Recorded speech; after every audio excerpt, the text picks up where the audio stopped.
dalam pribadi Nabi uswatun hasanah, terdapat suri tauladan yang baik.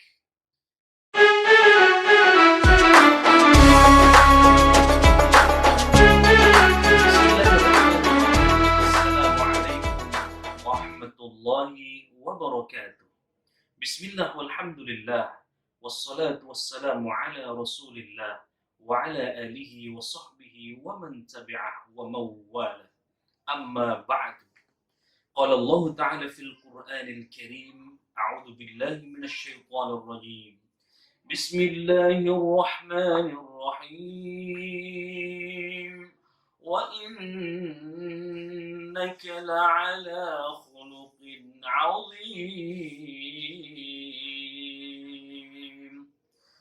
Shadaqallahul 'adzim wa shadaqa Rasulullahil Karim wa nahnu 'ala dzalika minasy syahidin wasyakirin walhamdulillahi rabbil alamin.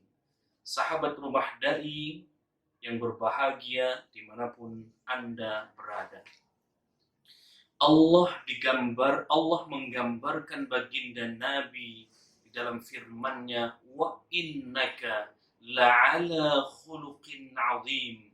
Sungguh engkau adalah khuluqin 'adzim, memiliki pribadi akhlak yang mulia. Ini adalah gambaran pujian dari Allah Subhanahu wa taala kepada baginda Nabi Muhammad sallallahu alaihi wasallam. Di ayat yang lain di surah Al-Ahzab, Allah mengatakan bahwa laqad kana lakum fi rasulillahi uswatun hasanah. Sungguh di dalam pribadi Nabi uswatun hasanah, terdapat suri tauladan yang baik. Para pemirsa, sahabat rumah dai yang dimuliakan Allah Subhanahu wa taala dimanapun Anda berada, membincang tentang pribadi Rasulullah Shallallahu alaihi wasallam sebagai uswah hasanah. Pada kesempatan yang mulia ini, izinkan Al-Faqir Hasani Ahmad Said ingin menyampaikan satu kisah yang mendalam, kisah yang tragis yang dicontohkan oleh baginda Nabi Muhammad SAW melalui sahabat Ukasah. Sahabat dai yang dimuliakan Allah Subhanahu wa taala dimanapun Anda berada, di akhir masa hayat baginda Nabi Muhammad SAW, di akhir hayat baginda Nabi Muhammad SAW, Nabi meminta kepada sahabatnya yang bernama Bilal bin Rabah untuk mengumpulkan para sahabatnya di satu masjid. Lalu kemudian berkumpullah para sahabat, di situ hadir Umar bin Khattab, hadir juga Abu Bakar As-Siddiq, hadir juga Uthman bin Affan, hadir juga Ali bin Abi Thalib, hadir juga Hasan bin Husain, dan hadir pula para sahabat-sahabat yang lainnya, termasuk juga di dalamnya sahabat Rasulullah SAW yang akan kita bahas dalam kesempatan yang berbahagia ini, yakni sahabat Ukasah.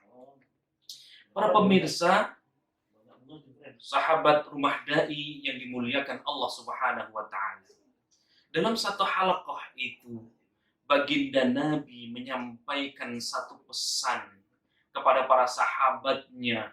Adakah orang yang pernah aku sakiti, kata Nabi.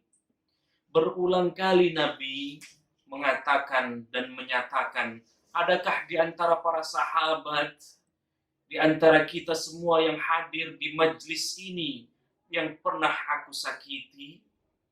Nabi kembali mengulang, adakah di antara para sahabat sekalian yang pernah aku sakiti, baik secara langsung maupun tidak langsung?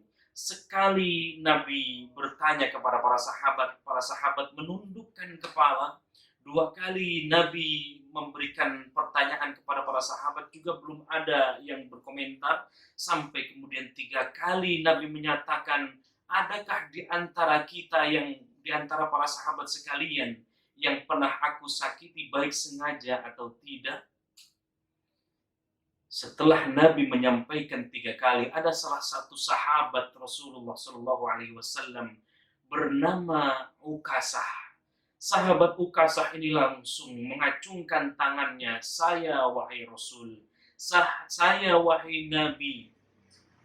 Kemarilah, kata Nabi Muhammad SAW, dalam kondisi sakitnya Nabi, dalam suara yang sudah mulai parau, yang menjelang detik-detik Nabi Muhammad SAW berpisah dari para sahabat-sahabatnya, dan para sahabat yang lain pun tahu, bahkan bersedih hatinya, karena ini isyarat akan ditinggalkan oleh baginda Nabi Muhammad SAW.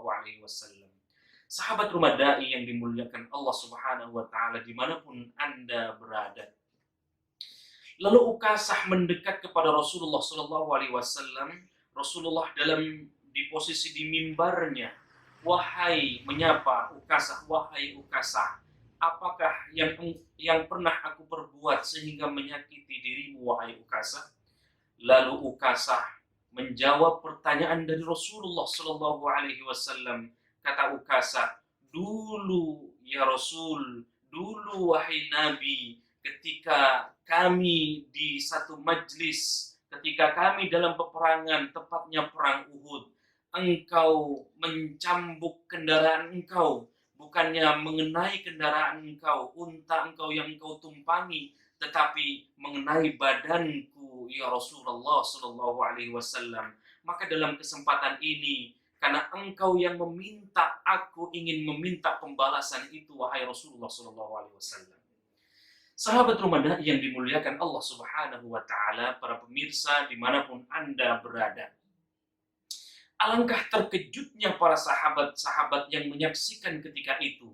Di antara sedihnya para sahabat, ada sosok manusia, ada sosok sahabat yang tega ingin membalas Rasulullah Shallallahu Alaihi Wasallam, padahal Rasulullah Shallallahu Alaihi Wasallam dalam kondisi sakit.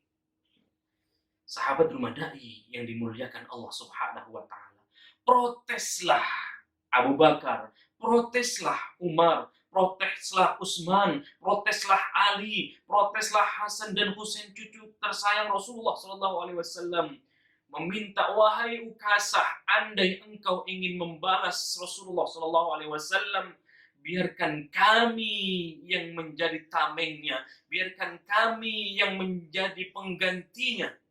Jangan engkau membalas kepada Rasulullah Shallallahu Alaihi Wasallam."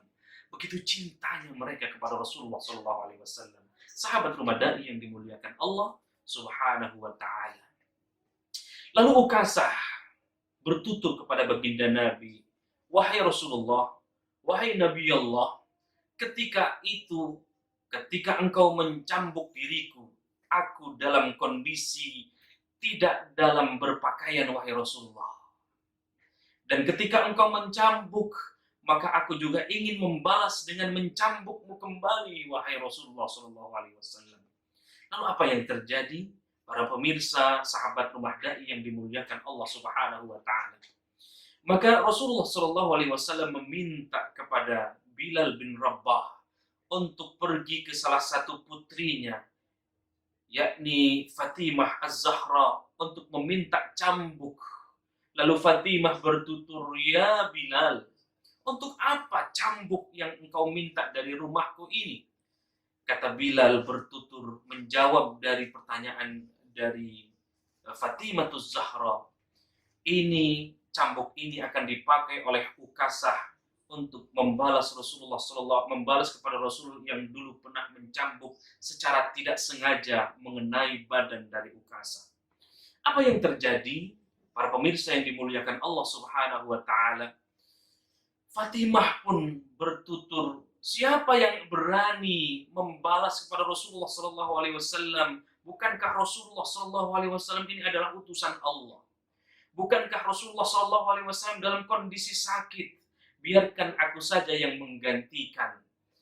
Namun demikian, sahabat rumah dai yang dimuliakan Allah Subhanahu wa Ta'ala, karena ini adalah hakul adami, karena ini adalah hak dari seorang Ukasah kepada Rasulullah Sallallahu Alaihi Wasallam, pada akhirnya Bilal membawa cambuk itu, membawa cemeti itu diserahkan kepada Rasulullah Shallallahu Alaihi Wasallam, dan dari baginda Nabi Muhammad Shallallahu Alaihi Wasallam diserahkan kepada sahabat yang bernama Ukasah. Sahabat rumah dai yang dimuliakan Allah Subhanahu wa taala. Lalu Ukasah meminta kepada Rasulullah Shallallahu Alaihi Wasallam bersiap-siap untuk dibalas, untuk membalas cambukan yang pernah mengenai badan Ukasah. Silakan, kata Rasulullah Shallallahu Alaihi Wasallam, engkau membalas wahai Ukasah. Lalu apa kata Ukasah? Wahai Rasulullah Shallallahu Alaihi Wasallam, bagaimana aku akan mencambukmu sementara engkau berada di panggung, sementara engkau berada di mimbar? Bolehkah engkau turun seperti aku juga ketika terkena cambuk itu? Betapa marahnya, betapa sedihnya para sahabat menyaksikan Rasulullah Shallallahu Alaihi Wasallam ingin dicambuk oleh Ukasah. Sahabat rumah dai yang dimuliakan Allah Subhanahu Wa Taala. Lalu Rasulullah Shallallahu Alaihi Wasallam dipapah oleh sahabat yang lain, turun dari mimbarnya, seraya beliau juga membuka bajunya dan kelihatan dada Rasulullah yang bidang, dada Rasulullah yang indah, disertai juga terlihat lipatan-lipatan batu yang mengganjal perut dari Rasulullah Shallallahu Alaihi Wasallam. Para pemirsa, sahabat rumah dai yang dimuliakan Allah Subhanahu Wa Taala. Seketika Ukasah langsung membuang cambuk itu, cambuk yang dipegangnya, lalu Ukasah merangkul Rasulullah Shallallahu Alaihi Wasallam bersedih, ya Rasulullah, kalau bukan kesempatan sekarang, kapan lagi aku bisa merangkulmu? Kapan lagi dada ini bisa bertemu dengan dadamu, ya Rasulullah, kekasih Allah Subhanahu Wa Taala. Maka si Ukasah bukan membalas ingin mencambuk Rasulullah Shallallahu Alaihi Wasallam. Ternyata ini adalah trik dari Ukasah untuk merangkul Rasulullah Shallallahu Alaihi Wasallam. Seraya Ukasah mengatakan, meskipun kami bertemu di dunia ini, ya Rasulullah, tetapi tidak ada jaminan bagi aku, khususnya Ukasah, untuk kembali berjumpa, bertemu denganmu ketika di akhirat nanti, ketika kelak di surga nanti. Maka Rasulullah Shallallahu Alaihi Wasallam menyaksikan peristiwa ini dan Rasulullah bertutur, siapa yang ingin melihat penduduk surga, maka lihatlah Ukasah. Siapa yang ingin tahu orang yang dijamin masuk surga, maka lihatlah Ukasah. Para pemirsa, sahabat rumah dai yang dimuliakan Allah Subhanahu Wa Taala. Dari cerita ini kita bisa ambil kesimpulan bahwa ketika kita punya dosa apapun, sebagaimana Nabi menyabdakan kepada kita, kullu bani Adam khata'un wa kullu khata'in at-tawwabun. Sebaik-baik kalian, orang-orang yang pernah melakukan salah. Kullu bani Adam, setiap bani Adam khata'un, pasti memiliki kesalahan. Dan sebaik-baik orang yang berbuat salah, maka dia melakukan at-tawwabun, melakukan pertaubatan. Dari contoh ini baginda Nabi menegaskan kepada kita, ketika kita menjelang ajal, ketika kita belum dijemput ajalnya oleh Allah Subhanahu Wa Taala, maka kita pastikan kita bebas dari dosa-dosa yang kita kerjakan kepada sesama anak Adam. Ini saja yang bisa saya sampaikan, mudah-mudahan ini memberikan inspirasi buat kita semua, para sahabat dai, rumah dai dimanapun Anda berada. Saya Al-Faqir Hasan Ahmad Said undur diri. Akhirul kalam, wabillahi taufiq wal hidayah wal afu minkum. Wassalamualaikum warahmatullahi wabarakatuh.